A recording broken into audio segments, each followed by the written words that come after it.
فرمایا تمہیں میں وہ وصیت نہ کروں جو وصیت رسول اللہ نے مجھے کی ہے؟ فرمایا جی وہ وصیت کر دیں۔ فرمایا دنیا کے اندر سب سے بڑی نیکی کرو۔ فرمایا دنیا میں سب سے بڑی نیکی کون سی ہے؟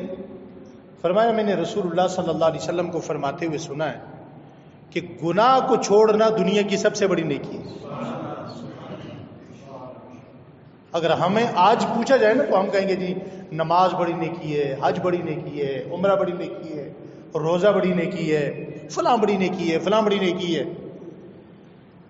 لیکن اب یہ جتنی نیکیاں ہم کر رہے ہیں ان کی حلاوت محسوس کرتے ہم؟ نہیں کرتے۔ وہ عربی کا ایک مشہور مقول ہے نا، وَإِذَا حَلَّتِ الْحَلَاوَةُ قَلْبًا نَشَطَتْ فِي الْعِبَادَةِ الْعَازِمَةِ، کہ جب انسان کو عبادت کی حلاوت محسوس ہوتی ہے نا تو انسان کے لیے اس عبادت کا ختم کرنا یا توڑنا یا بس کرنا یہ مشکل ترین کام ہوتا ہے۔ اب تو نماز لمبی ہو جائے تو پریشانی ہو جاتی ہے، بھائی جلدی ختم ہو جائے۔ دعا لمبی ہو جائے تو پریشانی ہو جاتی ہے، بھائی مولوی صاحب لمبی دعا کیوں مانگ رہے ہیں؟ تو پتہ یہ چلا کہ گناہ اتنے زیادہ ہیں، اتنی کثرت سے ہیں، اتنے کثیر ہیں کہ عبادت محسوس ہی نہیں ہوتی۔ عبادت محسوس ہی نہیں ہوتی۔ آپ کو ایک بات بتاؤں، یہ جو جملہ آ گیا نا زبان پہ، وَإِذَا حَلَّتِ الْحَلَاوَةُ قَلْبًا نَشَطَتْ فِي الْعِبَادَةِ الْأَعْضَاءَ، عبادت کی حلاوت، عبادت کا مزہ، عبادت کا لطف یہ گناہوں کے ساتھ آ ہی نہیں سکتا۔ گناہوں کے ساتھ آ ہی نہیں سکتا۔ 100 قسم کی مٹھائی پڑی ہو، 100 قسم کی، لیکن یہ پتہ چل جائے کہ اس میں کوئی ایک مٹھائی ایسی ہے، قلاقند ہے یا برفی ہے یا موتی چور ہے، اس میں زہر ہے، تو آپ کون سی کھانا پسند کریں گے؟ پتہ نہیں ہے جی، بھائی ایک میں زہر ہے اور آپ نے 99 بھی چھوڑ دی، کیوں؟ یہ 99 مٹھائی آپ نے کیوں چھوڑ دی؟ ان میں تو زہر نہیں ہے، زہر کی وجہ سے۔ تو اسی طرح ضرورت اس بات کی بھی ہے کہ ہم جہاں جانتے ہیں یہ گناہ ہے اور جہاں نہیں جانتے یہ گناہ نہیں ہے، وہاں ضرورت اس بات کی ہے کہ اگر عبادت کا مزہ، ایمان اور حلاوت کا مزہ محسوس کرنا ہے تو اس کے لیے گناہ کو ترک کرنا پڑے گا۔ کتنی زندگی گزر گئی، بڑے روزے رکھے مزہ نہیں آیا، زندگی گزارتے گزارتے گزارتے آخری عمر میں آ گئے، کمر تھک گئی، ہاتھ، آنکھیں، پاؤں، دل، دماغ آج گناہ کے پروڈکشن بن گئے، مگر نافرمانی اللہ تعالیٰ کی ہمیں محسوس نہیں ہوئی۔ وہ حضرت عباس رضی اللہ تعالیٰ سے مروی ہے نا، مشہور حدیث ہے کہ جو انسان گناہ نہیں چھوڑے گا اللہ تعالیٰ اس پہ 4 چیزوں کو تنگ کر دے گا۔ کتنی چیزوں کو؟ 4 چیزیں اس پر تنگ کر دی جائے۔ نمبر 1 رزق کی تنگی ہو جائے۔ پوچھا یا رسول اللہ کیا فراوانی نہیں ہوگی؟ فرمایا ہر چیز کی فراوانی ہوگی لیکن اس پہ رزق کی تنگی ہوگی۔ ہو گئی نہیں ہوئی؟ منجی بڑی ہے، چاول بڑے نہیں، کڑک بڑی ہے، پیسہ بڑا ہے، رزق تنگ ہو گیا۔ اس رزق کے حصول کے طریقے بڑے تنگ ہو گئے۔ ہر چیز بڑی ہے مگر رزق تنگ ہو گیا، اور ہر چیز اگر آسانی سے ہے تو کھا نہیں سکتے، اس نعمت کو انجوائے نہیں کر سکتے۔ نمبر 2 گناہوں کی نحوست کی وجہ سے عمر کم ہو جائے گی۔ عمر کیا ہو جائے گی؟ کتنی عمر میں لوگ مر رہے ہیں بھی؟ میں نے تھر پارکر کے اس میں بلوچستان کے علاقے میں دیکھا 5 سال کے بچے کو شوگر ہو گئی، 3 سال کے بچوں کی بینائی ختم ہو گئی۔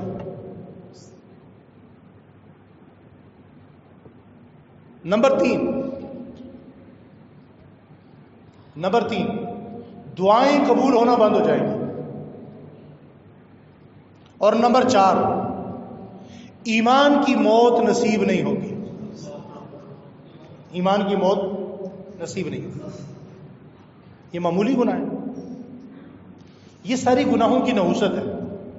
دنیا کے اندر سب سے بڑی نیکی اگر ہے تو وہ گناہوں کا ترک کرنا ہے. حضرت مولانا اشرف علی شاہ صاحب تھانوی رحمۃ اللہ علیہ کے بعد جب کوئی شخص جاتا تھا نا کیا کرنے کے لیے، مرید ہونے کے لیے، تو اکثر پیروں کے بعد جب ہم جاتے ہیں تو وہ کیا کرتے ہیں، وظیفے بتاتے ہیں. فلاں وظیفہ کرنا ہے، درود شریف اتنی مرتبہ پڑھنا ہے، استغفار اتنی مرتبہ پڑھنا ہے، فلاں اتنی مرتبہ پڑھنا ہے، فلاں اتنی مرتبہ پڑھنا ہے. تو مولانا اشرف علی شاہ صاحب تھانوی رحمۃ اللہ علیہ، میں ان سے متاثر اس لیے بھی پڑا ہوا، ایک تو یہ دنیا کا نظام الاوقات جو ہے نا کسی انسان کا نہیں ہے. آج نہ سونے کا ٹائم ہے، نہ جاگنے کا ہے، نہ اٹھنے کا ہے، نہ بیٹھنے کا ہے، اور بات چیت کا ہے. ان کا نظام الاوقات کا مال تھا. شیخ الحدیث مولانا زکریا صاحب ان سے ملنے کے لیے گئے. فرمایا جی عصر سے مغرب کے درمیان آپ کو اور میرا وقت ہے، ہاتھ پہ طے ہو گیا. شیخ الحدیث صاحب اس زمانے میں بیل گاڑی چلتی تھی، وہ بیل گاڑی کا ٹائر بھی لکڑی کا ہوتا تھا، وہ ٹوٹ گیا. اب 16-17 کلومیٹر حضرت کو پیدل چلنا پڑا، تو وہ عصر کے بجائے مغرب میں پہنچے. حضرت ملے ہی نہیں. اب مغرب کی نماز میں شیخ الحدیث صاحب موجود ہیں، ان کے ساتھ 200-250 ان کے شاگرد ہیں، اور شاگرد بھی بڑے بڑے علماء. لیکن مولانا تھانوی صاحب ملے نہیں. پیغام بھیجا، حضرت شیخ الحدیث صاحب آ گئے. فرمایا ان کے ساتھ میرا وقت طے تھا عصر کا. کون سا؟ عصر کا. آج کسی مسلمان کا نظام الاوقات طے نہیں ہے کہ کس وقت کیا کرنا ہے. نہ کھانے کا وقت ہے، نہ سونے کا ہے، نہ جاگنے کا ہے، نہ اٹھنے کا ہے، نہ بیٹھنے کا ہے. بس سارے کام ایک بےہنگم دنیا چلی جا رہی ہے. بےہنگم. مسجد میں ہے تو موبائل استعمال ہو رہا ہے، گھر میں ہے تو موبائل استعمال ہو رہا ہے. تو فرمایا کہ ان کے ساتھ عصر کا وقت تھا، اب کل عصر تک انتظار کریں. اب شیخ الحدیث بھی شیخ الحدیث تھے، وہ بیٹھے رہے. 24 گھنٹے انتظار کیا، وہیں حضرت نہیں ملے. وہ اپنے کمرے میں جاتے، اپنے لکھنے پڑھنے میں مصروف ہو جاتے، نماز کے لیے آتے، نماز سے پھر واپس اپنے کمرے میں. عصر کے بعد جو ملنا شروع کیا تو اتنی دیر گلے لگایا، اتنی دیر ملے کہ ملتے ملتے غروب آفتاب ہونے لگے. سبحان اللہ. یہ سچی محبتیں تھیں. اگر آج ہمیں کوئی نہ ملے اپنے دروازے پہ تو ہم ناراض ہو کے منہ بنا کے واپس آ جاتے ہیں. ہمارا تو معیار ہی کوئی نہیں ہے نا. ہمارا کیا معیار ہے، ہم کیا لوگ ہیں، ہماری کیا زندگی ہے، ہم نے کبھی غور کی ہے؟ شیخ الحدیث صاحب نے پوچھ لیا، حضرت پہلے 24 گھنٹے سزا دیا آپ نے، مجھے ملے نہیں. اب ملے تو 2 کام حیران ہیں. ایک تو آپ نے عصر سے مغرب تک گلے لگائے رکھا. آپ نے کبھی اپنی اولاد کو بھی نہیں لگایا، اپنے ماں باپ کو بھی اتنی دیر گلے نہیں لگایا. اور جتنی دیر حضرت نے گلے لگایا روتے رہے، آنکھوں میں آنسو تھے. فرمایا زکریا تمہیں نہیں پتہ مجھے تم سے کتنی محبت ہے. میں تم سے اس لیے محبت کرتا ہوں کہ تم میرے نزدیک دنیا میں وہ آدمی ہو جو سچے عاشق رسول ہو، جس کی زندگی میں کوئی عمل بھی بغیر سنت کے نہیں. پھر کہا حضرت اب یہ تو بتا دیں کہ یہ آپ 24 گھنٹے ملے نہیں، اور پھر جب کھانا لگا تو 82 رکابیاں تھیں. 82 رکابیوں کا مطلب 82 ڈشیں. فرمایا حضرت ایک طرف اتنی بڑی سزا، فرمایا آپ شیخ الحدیث ہو کے اتنے بڑے آدمی ہو کے وقت کے پابند نہیں ہیں.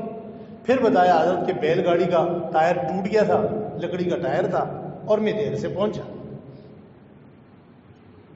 تو میں ان سے اس لیے بھی متاثر ہوں کہ ان کے پاس جب کوئی بندہ جاتا تھا نا مرید ہونے کے لیے، کوئی وظیفہ نہیں بتاتے تھے، کوئی وظیفہ. پتہ ہے کیا کہتے تھے؟ بھائی لکھ کر دو، تہیہ کرو، وعدہ کرو، کسی قسم کا کوئی گناہ نہیں کرو، کسی قسم کا کوئی گناہ. ادھر ہمیں وظیفے بھی پڑھی جا رہے ہیں، قرآن بھی پڑھی جا رہے ہیں، تلاوت بھی پڑھی جا رہے ہیں، تسبیح بھی پڑھی جا رہے ہیں، اور ادھر وہ بھی سب کچھ کری جا رہے ہیں، ٹوکا بھی پھیری جا رہے ہیں، زیادتی بھی کری جا رہے ہیں، اگلے کا مال بھی دبائی جا رہے ہیں، وراثت کا حق بھی کھائی جا رہے ہیں، بہن بیٹی کو بھی دبائی جا رہے ہیں، حرام بھی کھائی جا رہے ہیں، ملاوٹ بھی کیے جا رہے ہیں. یہ بات طے ہے. ایمان کی حلاوت کا مزہ اسی وقت آتا ہے جب وجود میں اللہ کے اور اللہ کے احکامات کی نافرمانی نہ ہو. اللہ کے احکامات کی نافرمانی ہوگی، آپ مزہ نہیں لے سکتے، آپ لطف نہیں لے سکتے. اور آج کل تو جو ہمیں گمراہ کیا ہوا نا شیطان نے، وہ ہمیں نیکی کے روپ میں گمراہ کیا ہوا ہے. نیکی کے روپ میں مطلب ہم نیکی کرتے نا تو نیکی کا روپ ہمیں بتاتے ہیں، ہوئے ہوئے تم تو بڑے نیک آدمی ہو، تم تو بڑے پارسا ہو، تم تو بڑے فلاں ہو. یہ ایک نیا روپ ہے گمراہ ہونے کا. شیخ عبد القادر جیلانی رحمۃ اللہ علیہ کو غیب سے آواز آئی. شیخ عبد القادر جیلانی جن کو لوگ غوث پاک کہتے ہیں، غیب سے آواز آئی. کیا آواز آئی؟ بھائی تم نے اتنی عبادت کر لی کہ تم نے ہمیں راضی کر دیا، آج کے بعد عبادت کی ضرورت نہیں ہے. اگر ہم ہوتے تو کیا کہتے؟ ہم صبح ہوتے اپنا ایک پرچم لگاتے، خانقاہ بناتے ہیں، اپنا ایک جھنڈا لگاتے، بھائی مجھے تو غیب سے آواز آ گئی ہے، عبادت کی ضرورت نہیں ہے. شیخ صاحب کو فوراً یہ آیت وَاعْبُدْ رَبَّكَ حَتَّىٰ يَأْتِيَكَ الْيَقِينُ ذہن میں آ گئی کہ عبادت تو موت تک نبی کو بھی معاف نہیں ہے، میں کیا چیز ہوں. تو فوراً کہا کہ تو میرا رب نہیں ہے، تو شیطان ہے. کون ہے؟ تو شیطان ہے. فوراً یہ جملہ کہا تو شیطان نے دوسرا وار کیا. کہتے عبد القادر آج تجھے تیرا علم بچا گیا، آج تجھے تیرا. اب اگر تھوڑا سا تربیت نہ ہوتی اخلاقی تو کیا کہتے؟ ہاں یہ تو میرا علم مجھے بچا گیا. تو حضرت تھے. حضرت نے فرمایا ظالم میرا علم نہیں، میرا اللہ بچا گیا. میرا علم نہیں، میرا اللہ بچا گیا. آج ہر بندہ کہتا ہے میں نے یہ کیا، میں یہ کر رہا ہوں، میں نے یہ کیا، میں یہ کر رہا ہوں. یہ جو میں والی چیز ہے نا، آدھی دنیا اس میں نے برباد کی ہوئی ہے. ہمارے تبلیغی جماعت کے بزرگ تھے حاجی عبد الوہاب صاحب، وہ بڑا پیارا جملے کی پریکٹس کرواتے تھے. کہتے بھائی بولو، روزانہ بولو، تو کچھ نہیں، تیرا کچھ نہیں، میں کچھ نہیں، میرا کچھ نہیں، سب کچھ اللہ کا ہے. اور سب کچھ کرنے والی ذات بھی اللہ سے سب کچھ ہونے کا یقین، اللہ کے غیر سے کچھ نہ ہونے کا یقین ہمارے دل میں آ جائے. آج یہ میں آدھی دنیا جو ہے نا میں نے برباد کی ہوئی ہے. اب کسی اللہ والے کو دیکھیں، وہ جتنی مرضی عبادت کرے، جتنا مرضی بڑا کام کرے، کرنے کے بعد وہ کبھی میں نہیں کہے گا کہ میں نے یہ کیا، کبھی میں نہیں. اور ہم ہیں کہ ہم 2 رکعت نماز نفل پڑھ کے بھی کریڈٹ لوگوں سے لینے کے چکر میں ہوتے ہیں. لوگ ہمیں دیکھیں. فرمایا جو بندہ اپنی نماز اس لیے لمبی کر دے. اب دیکھیں نا نماز کی نیت دیکھیے گا. نماز سے پہلے ہم کیا کرتے ہیں؟ نماز کی نیت کرتے نا.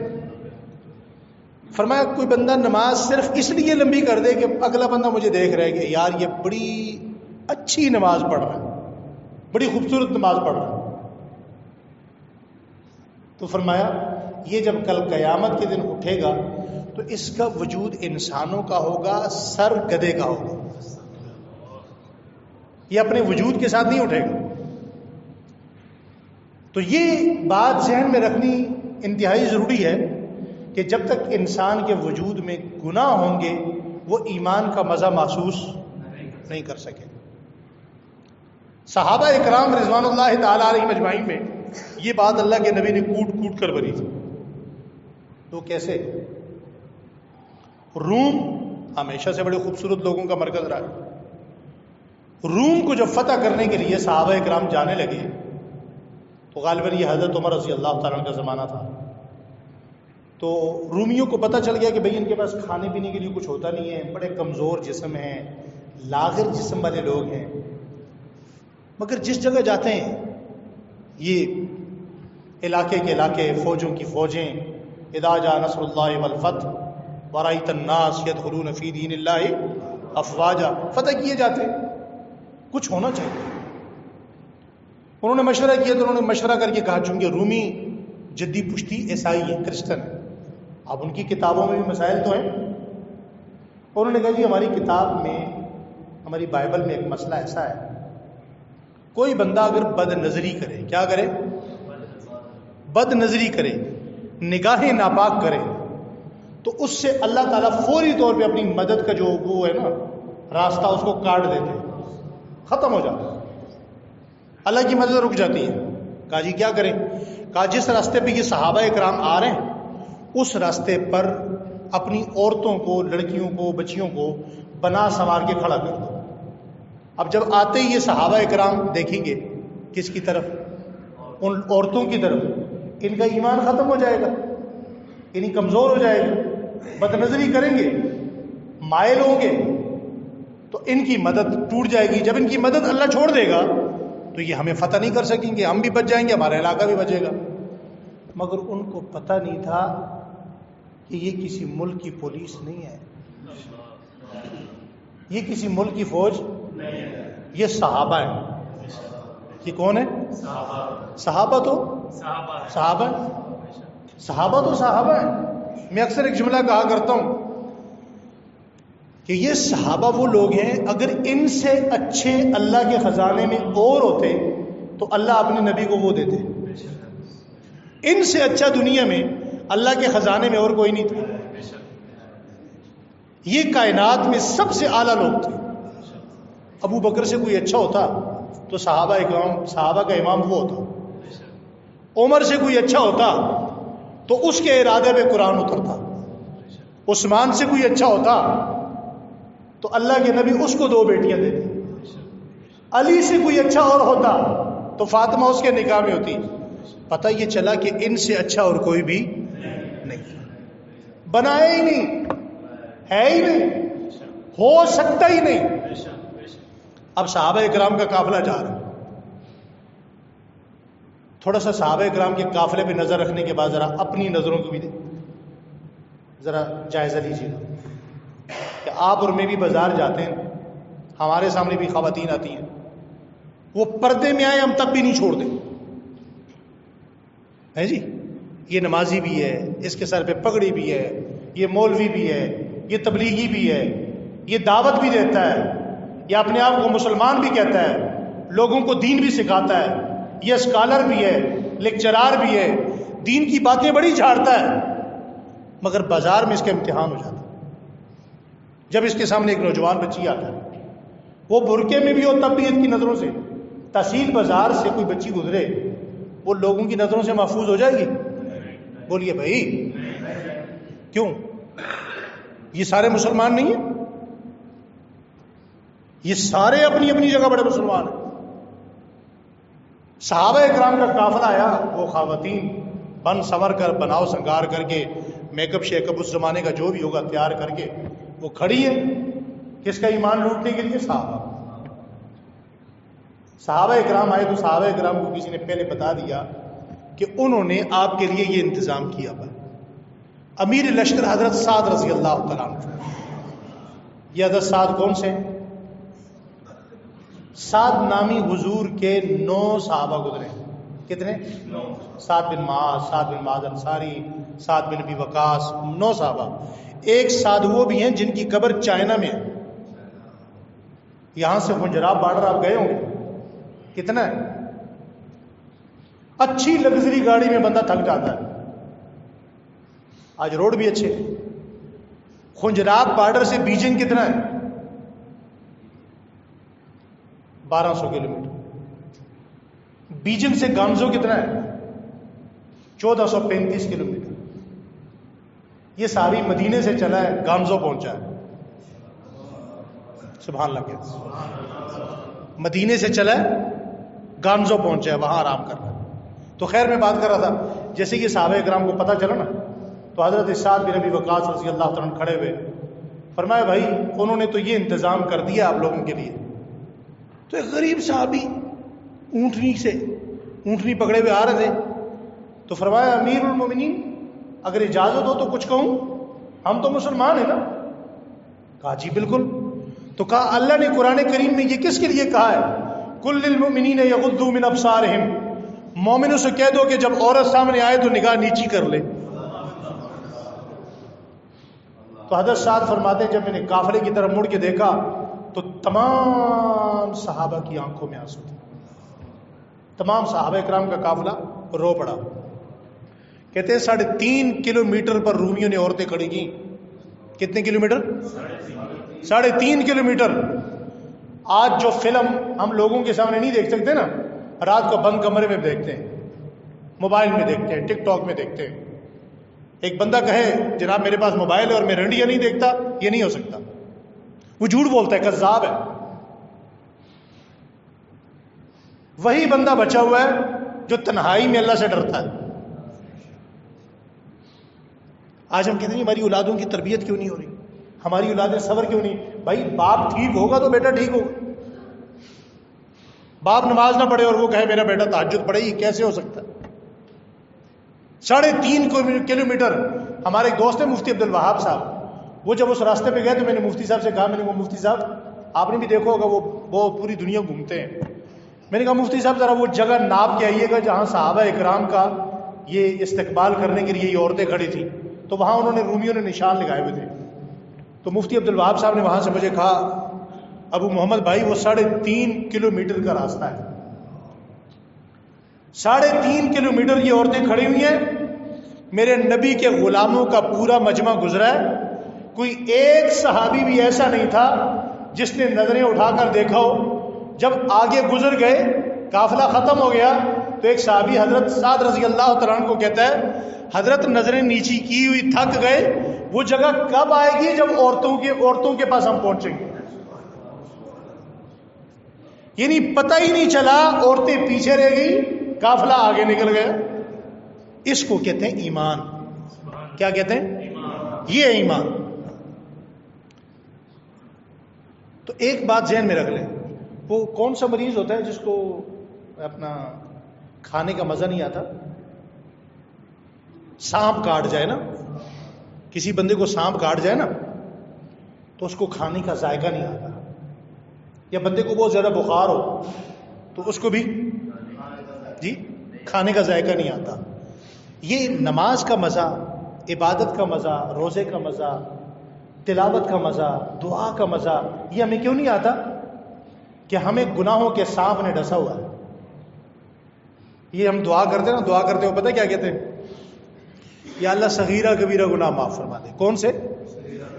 صغیرہ کبیرہ. حضرت شیخ یحییٰ رحمۃ اللہ علیہ فرماتے ہیں تم صغیرہ کر کے بات کرتے ہو، کبھی تم نے یہ سوچا ہے کہ جس کی تم اپنا توہین کر رہے ہو، جس کی تم نافرمانی کر رہے ہو، معصیت کر رہے ہو، وہ ذات کتنی بڑی ہے؟ کیا اس ذات کی نافرمانی میں چھوٹی غلطی بھی بڑی نہیں ہوتی؟ اور جن لوگوں کو عبادت کا مزہ آتا ہے نا، حضرت شیخ یحییٰ رحمۃ اللہ علیہ سے پوچھا کہ آپ اتنا لمبا سجدہ کرتے ہیں؟ وہ پوری رات سجدے میں گزر جاتی تھی. بہت بڑے مفسر گزرے ہیں.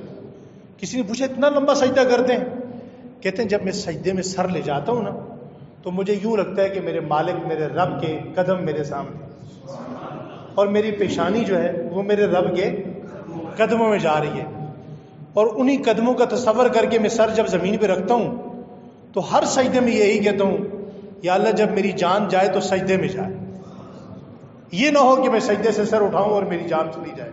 اور وہی ہوا، فجر کی نماز کے پہلے سجدے میں آپ فوت ہو گئے.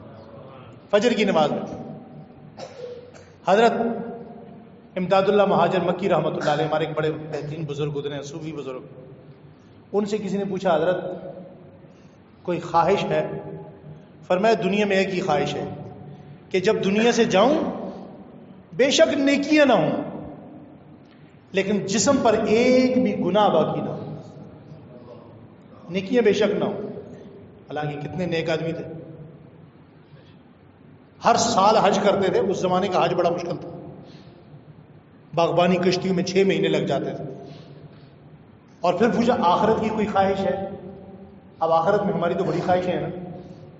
ہم تو سب سے پہلے، اور کسی کو جنت کی کوئی بات یاد ہو نا، وہ 70,000 حوروں کی بات سب کو یاد ہوتی ہے. ہمارے مفتی طارق مسعود صاحب ہیں، انہوں نے، اور مولانا طارق جمیل صاحب نے جنت کو بیان ہی ایسا کیا ہے کہ اب جنت کی خواہشات لوگوں کے دل میں جاگنے لگی. حضرت مولانا امداد اللہ مہاجر مکی رحمۃ اللہ علیہ فرماتے ہیں آخرت میں ایک ہی خواہش ہوتی. کہا کون سی خواہش؟ کہا بس اللہ کے عرش کے نیچے جہاں اللہ ہوں گے نا، وہاں ایک مصلی کی جگہ مل جائے اور سجدے کی جگہ مل جائے.